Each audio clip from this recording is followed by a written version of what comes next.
Okay, so let's pull in those flowers. So we're going to color with our sponge daubers.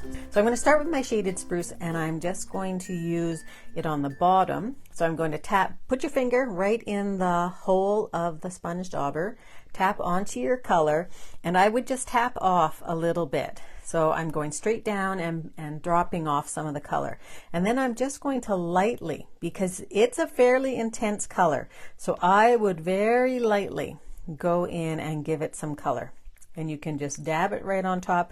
For something that's this narrow, if you go back and forth, I find that you could be just a little heavy-handed, and you could break that, and you don't want to do that. So now I'm going to go in with my Mango Melody, and I'm going to do the same thing, pick up some color, and I'm going to very lightly go over top of the flower as well.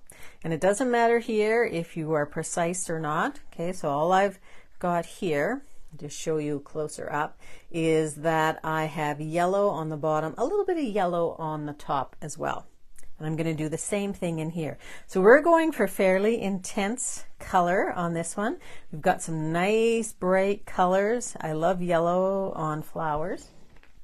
And then I'm going to do the same thing with my Sweet Sorbet. And I always tap off. I always tap off so that I'm not getting a great big blob of red when I place it down first. So if you just get in the habit of tapping off, you'll be much happier. Now here I am going to put it in a circular pattern, and I'm going to come from the top, and I'm going to go over top of these petals. Now it doesn't really look like a flower at this point, but it will. I promise you it will.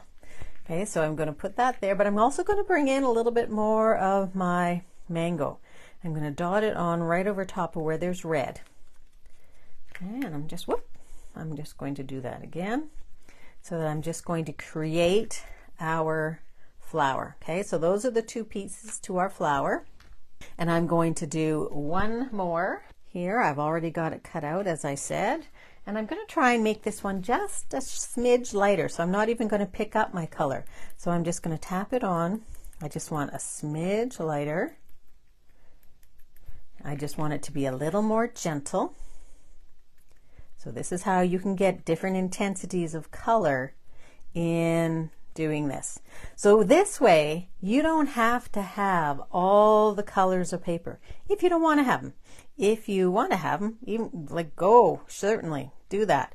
But if you don't want to get all the colors because you're just starting out, or some of them really don't appeal to you that much, then don't. But you can do this, just use white. I would recommend that you always have both the thick and the regular basic white.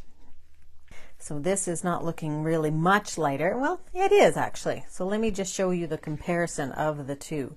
So here's the one I just did, and here's the one that I did first. So you can get totally different intensities of color.